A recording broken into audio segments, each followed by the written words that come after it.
따라서 빈자리에 관한 말씀. 사도를 자리가 예수님이 제자들을 12명을 뽑으셨는데 그 중에 하나 가룟 유다라고 하는 사람의 자리가 이렇게 비었습니다. 그래서 그냥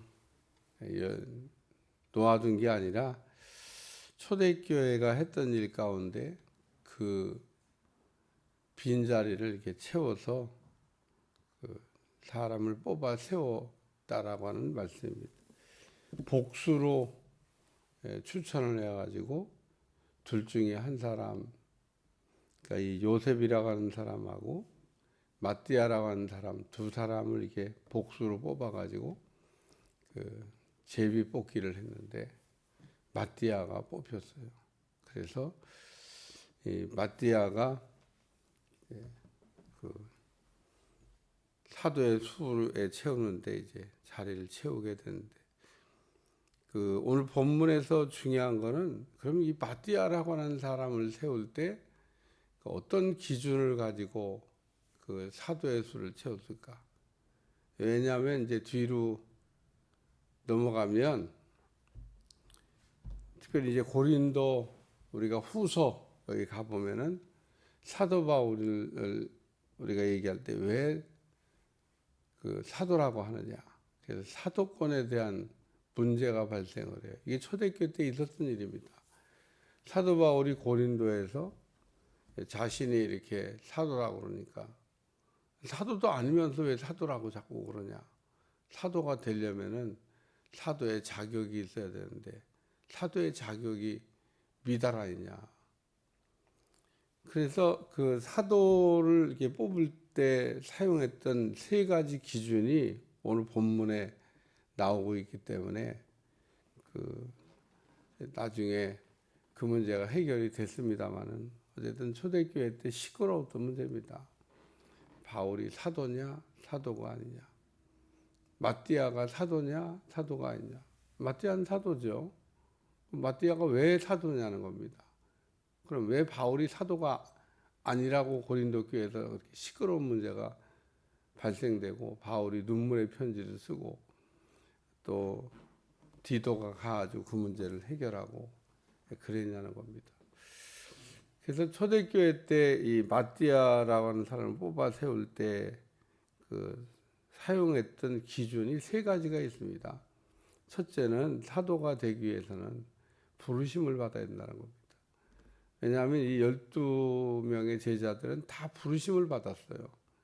이걸 우리가 요즘 말로 얘기하면 콜링이라 그렇게 얘기합니다.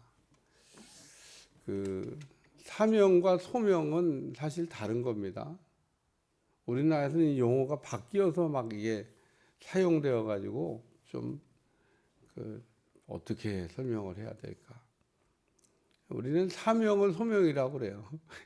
사명이 소명은 아닌데, 우리는 그냥 사명자. 그러면 부르심을 받은 사람 이렇게 우리가 말을 쓰는데 사명이란 말은 그런 뜻이 아니에요. 사명은 그냥 말 그대로 사명이에요. 그 일을 잘하는 사람, 그게 사명자입니다. 그러니까 그 일을 잘할 수 있는 한마디로 그 부분에 대한 달란트를 가지고 있는 사람, 사명자라고 말할 수 있죠. 소명이란 말은 부르심을 받았다는 뜻입니다. 영어로 얘기하면 콜링이에요. 콜링. 하나님은 우리를 이렇게 부르시죠. 그러니까 하나님이 우리를 부르실 때 보면 가지가지입니다. 대답을 그냥 네 하고 따라가는 사람도 있고, 장사 지나고 오겠다고 하는 사람도 있고, 뭐 작별 인사하고 오면 안 되겠냐고 그런 얘기도 하고 있고, 뭐 여러 가지 그 예수의 부르심을 받을 때 사람들이 이야기를 합니다만은 제일 좋은 거는 예수님의 제자들이 주로 갈릴리 바닷가에서 이렇게 부르심을 받았는데 그 갈릴리 바닷가에 이렇게 가다가 예수님께서 베드로에게 너는 나를 따르라. 예수님이 부르실 때 썼던 그 말씀이에요. 너는 나를 따르라. 그러면 성경이 뭐라고 기록하고 있냐면 즉시 배와 그물과 부친을 버리고 예수님을 따라갔다. 이 예수님의 제자들의 특징이요, 대단히 결단력이 있습니다. 한마디로 심성이 좋다는 거예요. 우리가 그 결단력이 없는 사람은 심성이 나쁜 사람이에요. 그러니까 이 결단력이 있어야 돼요. 심성이 좋은 사람을 하나님은 항상 들어 쓰시죠. 하나님 머리 좋은 사람, 인격 훌륭한 사람 쓰시는 게 아니에요. 하나님은 심성이 좋은 사람. 왜냐하면 이 심성이 좋지 않으면은 쓸 수가 없어요.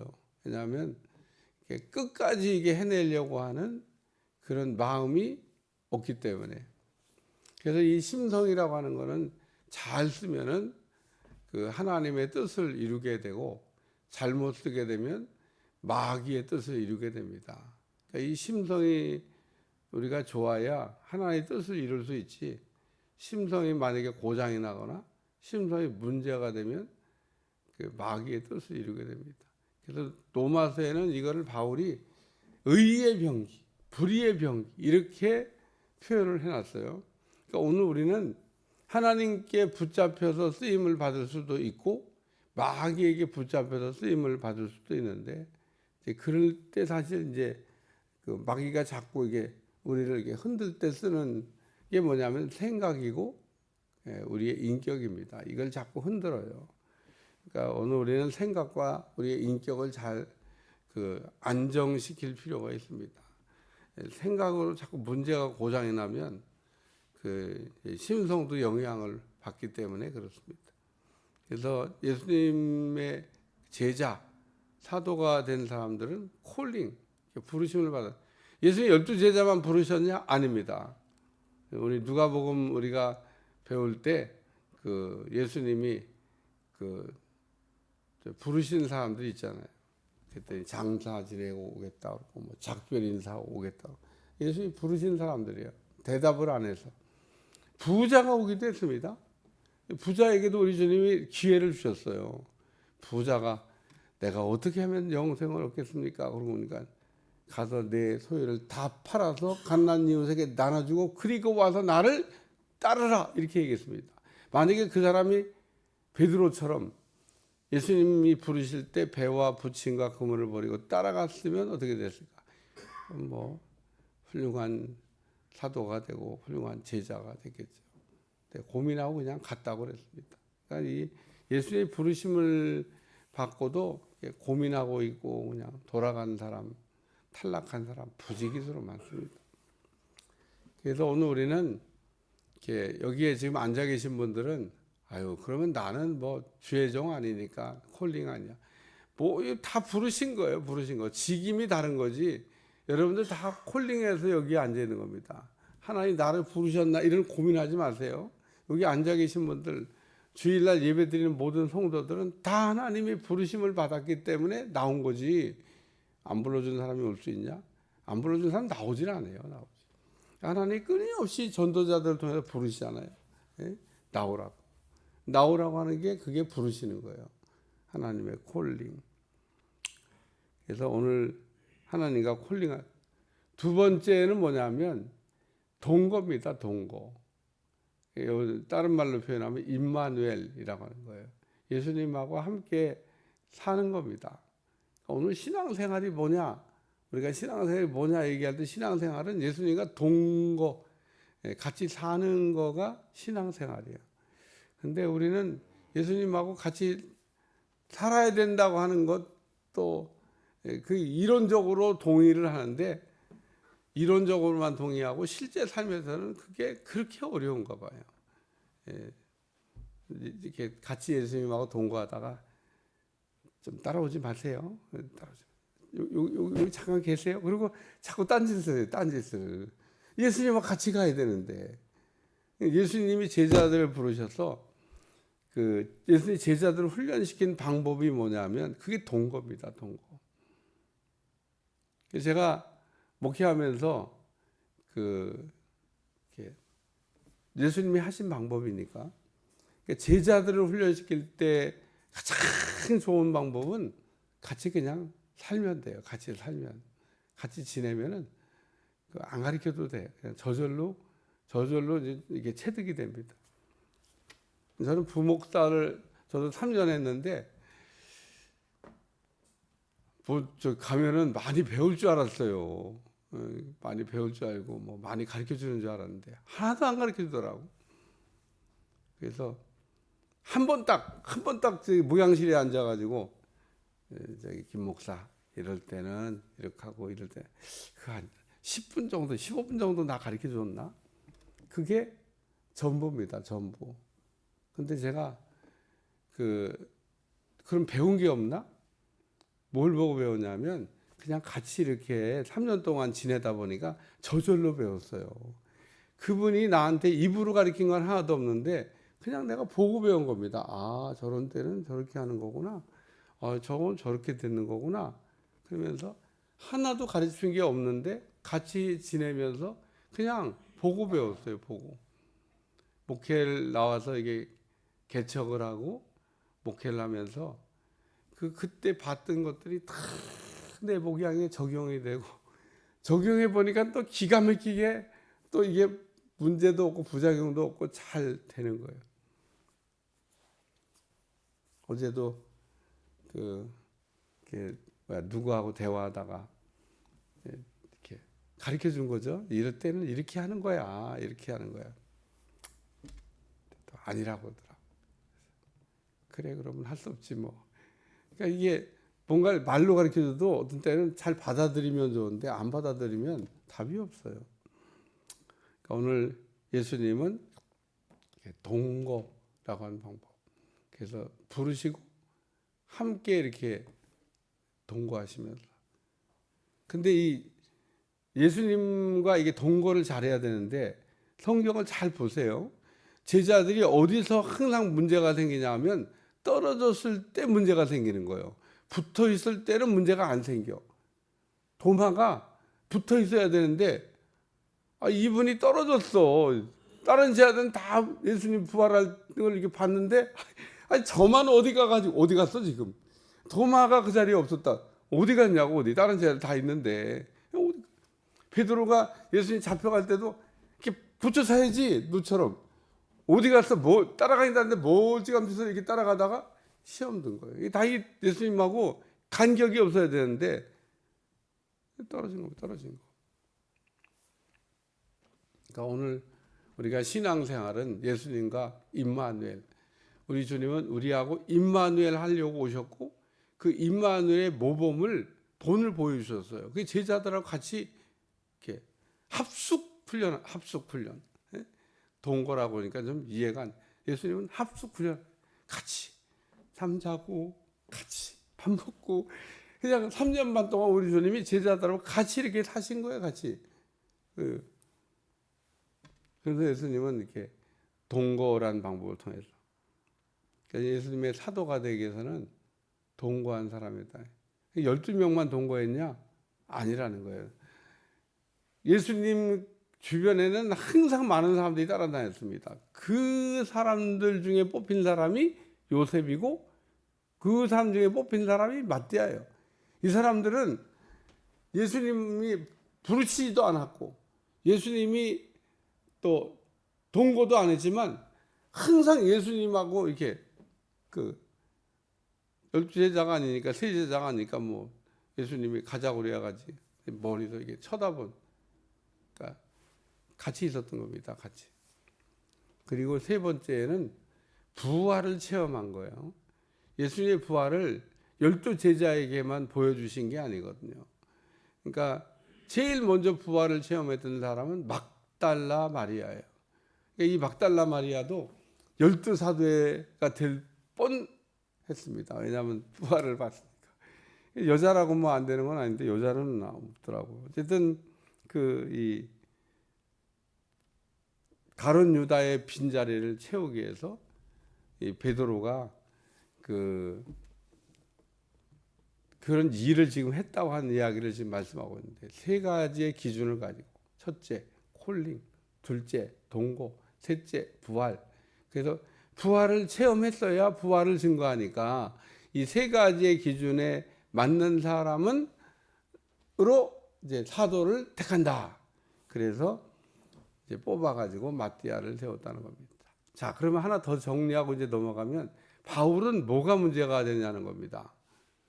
바울은 이 세 가지 기준에 뭐가 문제가 되냐는 겁니다. 하나가 문제가 되잖아요. 한 가지는 부르심은 받았어. 사도행전 9장에 보면 주님이 부르시잖아요. 콜링을 했어요. 부활하신 예수님 봤잖아요. 그것도 해결이 됐어요. 세 번째, 동거. 주님과 같이 산 적이 있냐는 겁니다. 이게 안 되는 거예요, 이게. 사도 바울과 그 예수님은 시차가 있어요. 그러니까 이게 예수님하고 동거한 적은 없어요. 그러니까 이게 지금 이제 당신이 왜 사도냐? 예수님하고 동거도 안 했는데 같이 지낸 적 있냐? 없어. 그러니까 그게 문제가 된다고 얘기했습니다. 그래서 이제 여러분들이 고린도 전후서를 고린도 후서를 주로 읽다 보면 사도에 대한 얘기가 많이 나오는데 그래서 사도에 대한 얘기도 바울이 정리합니다. 사도는 보내심을 받은 자. 나는 보내심을 받은 사람이다. 이방인 선교를 위해서 하나님이 나를 부르시고 택하시고 부활을 증거하라고 보내심을 받은 사람이다. 라는 얘기를 그 사도가 진짜 그 말의 뜻이 보내심을 받았다는 뜻입니다.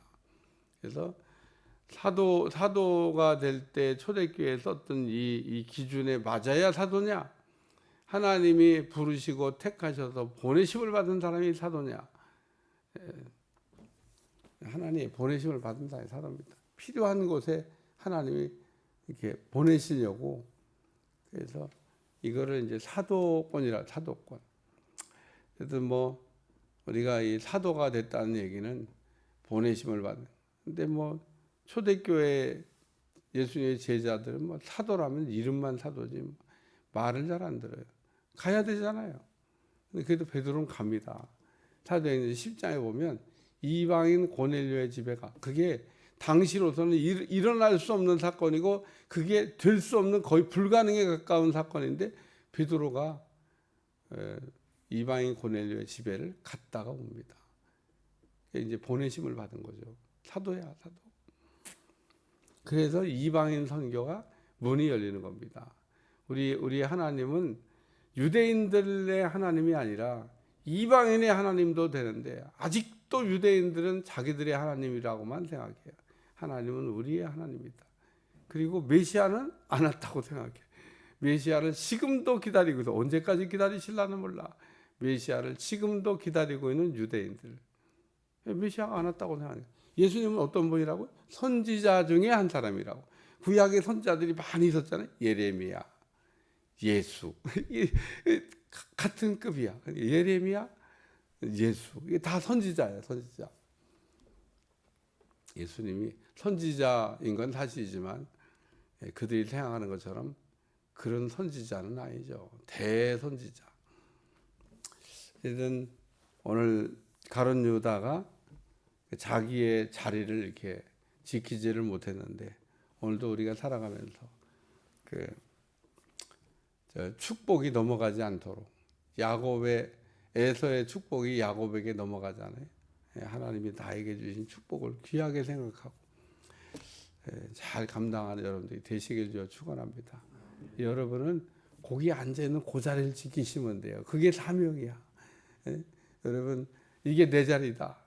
내가 그 죽어야 될 곳도 여기다. 그리고 딱 여러분이 앉아 있는 그 새벽 그 자리 그거를 잘 지키시면 사명 감당하는 거고 무슨 사명 감당을 막 그냥 엄청난 거로 생각하는데 자리만 잘 지켜도 가룟유다가 자리를 못 지켜서 그 자리를 다른 사람한테 넘겨줬잖아요. 그러니까 그 맨 마지막 절 한번 읽고 말씀 마치겠습니다. 말씀을 읽으면서 보여야 될 텐데 다 같이 읽어봐요. 시작. 제비 뽑아 마띠아라더니 그가 11사도의 수에 들어가니라. 뭐라고 돼 있어요?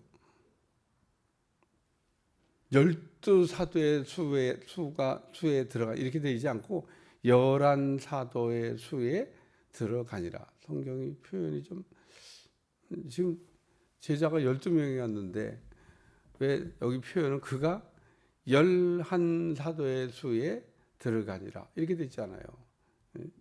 제비를 뽑아 마띠아를 얻으니 그가 11사도의 수에 들어가니라. 집에 가서 생각을 좀 많이 해보시기를 바랍니다. 뭐든지 다 가르쳐 주면은 고민을 안 해요. 어쨌든 11사도의 수에 들어가니라. 기도하겠습니다. 하나님, 오늘도 말씀을 통해서 깨닫게 하시고 알게 하심을 감사드리며 하나님의 은혜가 넘쳐나도록 축복해 주옵소서. 날마다 깨닫게 하여 주시고 오늘 우리도 이렇게 하나님 부르시고 택하셔서 부활의 증인이 되게 하셨는데 날마다 예수님이 부활하셨다는 복음을 전하게 하여 주옵소서. 예수님의 이름으로 간절히 기도합니다. 아멘.